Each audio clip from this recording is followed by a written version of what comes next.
Thank you very much for making a date on the marketplace today.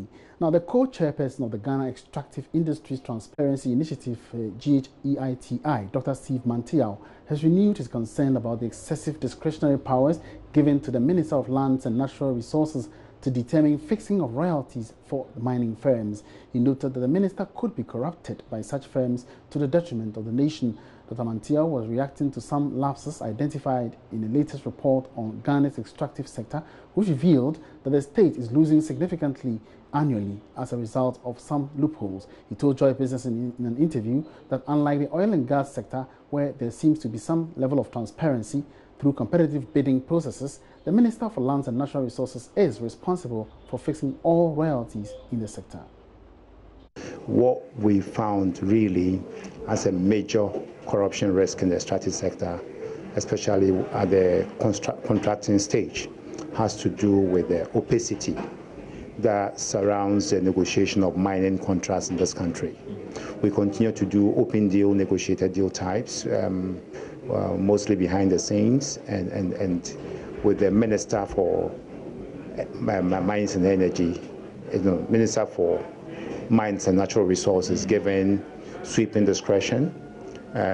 We think that there is a high incidence of abuse of that, the exercise of that discretion.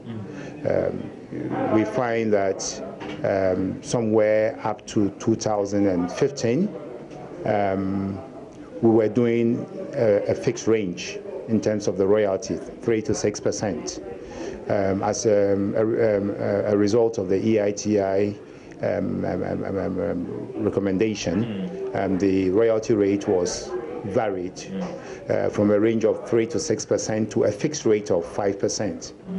Soon after that, barely a year after that, we had information that there's been a reversal, and now the decision or the discretion to determine the royalty rate has been given to the minister. Now, when you do that, then you're exposing the minister to corruption, especially where the minister does not publicly provide explanation for the exercise of his discretion in one way or the other. Again, we do not have any sanction regime for the abuse of the exercise of discretion in our laws. You recall that recently some members of parliament have gone to court. This particular information that most of the mining companies operating in our countries have not had their contracts ratified came to public attention about 2-3 years ago, and to no other body's attention than Parliament. Parliament made that recognition and made that public revelation. So it's for me most surprising that 3-4 years on, they've not acted to ensure that these companies that are acting supposedly illegally go through the proper process of ratification of their contracts. So yes, they have a case of members of parliament. But see, parliament cannot by its own bring their contracts to themselves for ratification.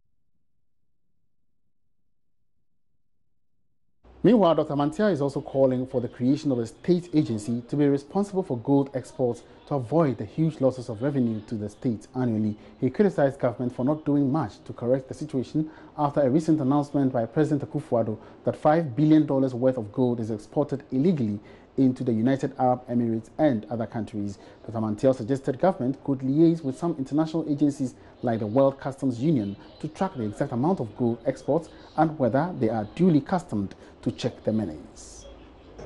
It's interesting that some of these revelations are coming from high-profile government officials in terms of the fact that our gold exports, as reported by the receiving countries, do not match what our official data has. Indeed, another revelation was made by the ambassador of Switzerland that Swiss alone imported some $2 billion worth of gold from Ghana in 2016. Now, if you go by all these data that are coming from very highly placed people, for me, though it's worrying, what for me would be interesting would be what steps we take to try to understand how these gold, their unreported gold, leave our shores. And I think it is possible to do something about it, even though when I inquired from the GRA, it didn't appear they were doing anything. First and foremost, by virtue of the fact that we are members of the World Customs Union, we should be contacting our counterparts in these receiving countries, Dubai, wherever, to find out from them. Because once they are able to establish that these are the volumes that came into their country, it means the documentation will indicate who are the ones in Ghana who did the exports. And so trace it backwards to whoever were doing the exports and how they were bypassing official channels.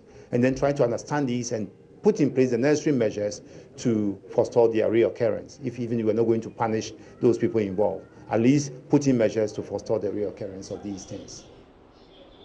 Now to other stories. The Customs Division of the Ghana Revenue Authority is introducing a new measure to control transit trading along the ports and harbours of the country. To this end, the division has directed that only containerized goods will be allowed to transit through the country's ports. Speaking at the seminar on transit trade in Accra, Commissioner of Customs Isaac Crensel revealed that all the measures put in place to streamline the process will be implemented in the first quarter of the year. He noted this will avoid the abuse of transit trading, which denies the state of expected revenue. Customs has taken several steps to halt these abuses, but in vain. From human escort to tracking machines, the offenders have continued to outwit customs and to deny government of revenue. It has therefore become necessary to change gear, take further steps to streamline the transit trade processes. This comes, among others, in the form of limiting the number of custom house agents or freight forwarders who can engage in the transit operations. Limiting the custom house agents or freight forwarders who can engage in the transit trade. 2, insurance requirements and bonds are being reviewed. 3, agents who will qualify to engage in the transit trade operations will prove to the acceptance of customs the existence of offices along the transit routes and at the exit point of the goods. 4, transporters who will engage in the transportation of transit goods will have to be registered as required by customs and recommended by their mother organization. This will be yearly review of all the processes to ensure regular improvement in the customs control processes.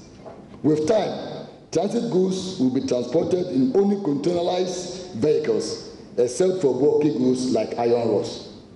I repeat, with time, transit goods will be transported in only containerized vehicles, except for bulky goods like iron rods.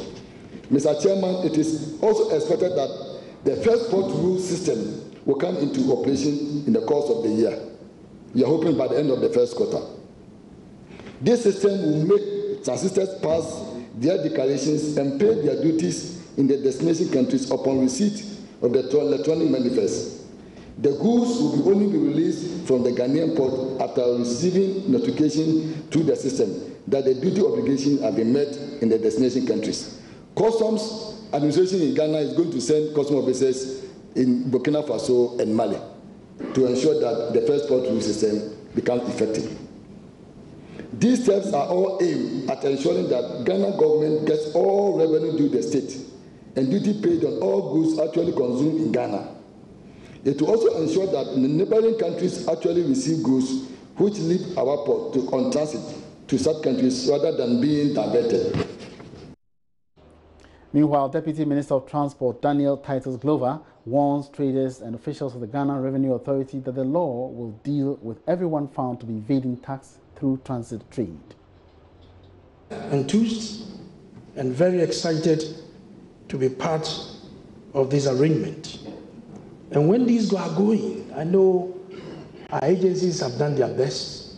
They've done some arrangement in place where they have physical escorts of this cargo that is going outside our corridors. GCNS provides these tracking devices, and you see human being destroying the tracking device. And I know they have a center that is checking or monitoring all the movements of these boxes outside. So when a device is touched or destroyed, we should be able to see from the center what is happening. Customs will escort. In addition to that, you have a tracking device on all the trucks. Human being would take the tracking device off. And we are not seeing. It's a network, it's a chain. So you are all being noticed. So when you are being chased by the law, you don't go and blame Mr. Kofinti or Customs Commissioner, or come to me in Tema East, because when you come, I have dogs in my house. So we'll make sure we'll do the needful. Now, in other stories, a visiting Tunisian business delegation has paid a courtesy call on the Minister of Aviation, Kofi Adda, to discuss the possibility of establishing direct flights between Ghana and Tunisia. As Ghana forges on to become an aviation hub, today's meeting at the Ministry for Aviation saw a team from the Tunisian embassy pay a courtesy call on the Minister for Aviation to discuss commencing direct flights between Tunisia and Ghana. Now, speaking on behalf of the Tunisian counterparts, the Minister of State in charge of economic diplomacy said this move has become necessary as Ghana is quickly becoming a preferred international business destination on the continent. Today, I find that very important that I meet the Minister of Transport of Aviation here to speak about the opening a new line, direct flight between Tunis and Accra. Tunisair is now will open this direct line. So our businessmen between our two countries, our people can boost the commercial exchanges, and we can promote our bilateral cooperation.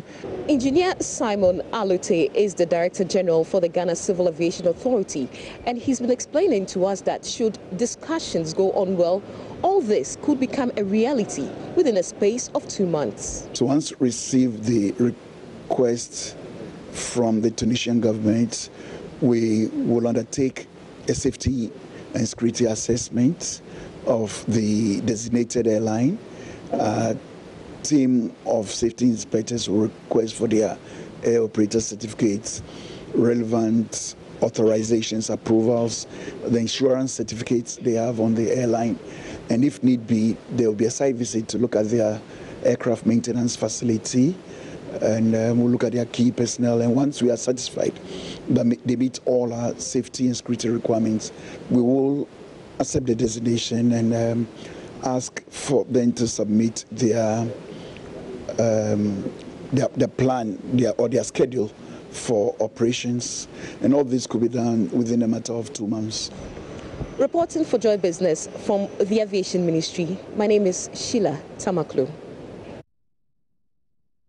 And you're live on the marketplace, coming to you live on Joy News. The Minister of Food and Agriculture, Dr. Ifeyi Akoto, says Ghana is seeking a partnership with a Chinese retail platform JD and other foreign markets to help market cocoa products from the country. According to the minister, this will help turn around the woes of the cocoa processing company to make it more profitable. The Agriculture Minister spoke with Joy Business at the inaugural ceremony of a new board for the cocoa processing company. In the office of all members of the cocoa processing company. Do in the name of the Almighty God.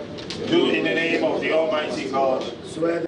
The new board was empowered to handle the affairs of the cocoa processing company judiciously to maximize profits. Speaking to Joy Business at the inauguration ceremony, Minister of Food and Agriculture Dr. Ifeyi Akoto said the ministry was taking steps to boost marketing of produce from the company. We are trying to promote chocolate sales in China in particular. We are trying to get onto the JD platform, which is the second biggest platform after Alibaba. And we are very far advanced in our negotiations with them to be able to promote the chocolate from Ghana. And we are also in touch with Morocco. We are in touch with other non-traditional countries to ensure that we have full market exposure in these countries, and to attract investors to come and invest in expanding our chocolate processing capacity at the factory so that we can increase our output. The managing director of the cocoa processing company, Nana Ajanim Boateng, indicated measures are being put in place to improve consumption of cocoa products locally. Ghana's per capita consumption is 0.5 kilos as against other areas of 6 kilos and 11. So when we started, we got in with the way of a customized chocolate as a way to appealing to the public. So that was one way that we got into it. The other way also was the artisanal chocolates, which we just launched on the 19th of December. We've also gotten into that. We saw that that was one huge area. If you get to Belgium and these areas, artisanal chocolate is about $12 billion. But we were looking at it that rather we wanted in the form of a cocoa entrepreneurship, but we're not coming in. So we've set up ourselves to that. So these are all things that we are driving in so that as much as possible, the foreign influx of the products, we can challenge ourselves and say it's been done. Sheila Tamaklo for Joy Business.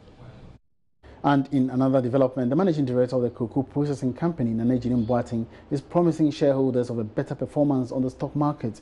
This follows a bounce back of the company after almost being delisted from the stock exchange due to past poor performance. Speaking to Joy Business in an interview, managing director for the company outlined some measures taken to improve the company's profitability on the market. Before 2017 that I got in, we had a very checkered performance for which the GSE said if we were not able to do our AGM by the 31st, we did comply on the 27th. Within this year of office, we've been able to reduce our losses very hugely, which we'll present on the facts behind the figures next month. Okay, but you said you've been able to turn around the fortunes to make profits. How exactly did we achieve this? Some of the key challenges was that we were hugely indebted to Cocoa Board. And so that cut us off from being supplied. So we're doing a tolling. And the tolling process was something that was not giving us any revenue. But then we're able to speak to it with a paper to Cocoa Board on how we can do it. With that level, they have now started giving us beans. So the difference is the tolling as against you processing yourself. Even with this level also, we've been able to redeem ourselves because of the structure of how we are doing it. Like now, the monies are not getting through our accounts. It gets directly to the central account. Cocoa Board takes its part, and then we take our own. And this is how they are seeing it. Beyond that also, among ourselves is where we've all signed a performance contract and given up the deliverables. And we've started where now we are having a contract with China on the JD platform. And that is where we want to go. We're also with Spain. We're also with Morocco. We've started working now with Morocco, with Michok. So with all these exports, that will then bring in the revenues. Okay, so is this an assurance to your shareholders that this time around things are going to work well? Yes, because as I will speak to it next month, we've been able to hugely reduce our losses very significantly. In other news, President Akufo-Addo has commissioned 3 plants for the Unilever Company Limited at Tema. The plant is supposed to boost production and also to help employ the teeming unemployed population. Unilever Ghana has commissioned some 3 new plants as well as upgraded several other plants at the company's Tema factory as part of its commitment to sustained socio-economic contribution to Ghana. They are the personal care dryer, biomass boiler and oils plants factory. According to the new managing director of the firm, Gladys Amoa, her outfit seeks to reduce its dependence on imports from other countries. Mr. President, investments made in this factory over the years have equally ensured the production of most of our brands and have allowed us to localize a number of them. This has translated into jobs for our local suppliers. And for that matter, in 2018, we have currently moved 90% of our packaging sourcing to Ghana. The new plants, according to the firm, are energy efficient and eco-friendly with reduced carbon dioxide emission rates. On his part, the Minister of Trade and Industry, Alan Tremantin, outlined some measures government is putting in place to reduce dumping. We also believe as a government that we've provided an enabling environment to protect this company and other Ghanaian companies against unfair trade practices. And it is in this regard that His Excellency the President recently launched the establishment of a Ghana International Trade Commission. And I believe very soon companies such as yours can provide evidence to the Ghana International Trade Commission when there's clear evidence of dumping. Prior to commissioning the plant, President Akufo-Addo in his keynote address reiterated government's commitment to creating a business-friendly environment. I assure shareholders, management and staff of Unilever and the people of Ghana that my government will work to continue to create a stable macroeconomic framework and positive outlook for businesses. The days when economic indicators went haywire and through the roof are over. The days of disarray in our public finances, the reason for our recent marriage with the IMF, are over. Unilever Ghana has pledged its commitment to the United Nations Sustainable Development Goals. And finally, on the international business front, French car maker Renault is moving to replace its boss, Carlos Ghosn, who is in detention on charges of financial misconduct. Renault has kept Mr. Ghosn on as chief executive and chairman since he was first arrested in November. The reports come after a Tokyo court rejected a request for bail on Tuesday. The reports come after a Tokyo court rejected a request for bail on Tuesday. Lawyers for Mr. Ghosn, who denies any wrongdoing, have said he could remain in custody for months. The 64-year-old was the architect of the Renault-Nissan alliance and brought Mitsubishi on board in 2016. Both Nissan and Mitsubishi sacked him as chairman after his arrest, but Renault has so far kept him on as he awaits trial. The French government, which has a 15% stake in Renault, has requested a board meeting to consider candidates to replace him. The board meeting may take place this weekend, according to reports. And that wraps up the marketplace for today. It's been great having you on board. My name is Emmanuel Opwaji. We have a good day.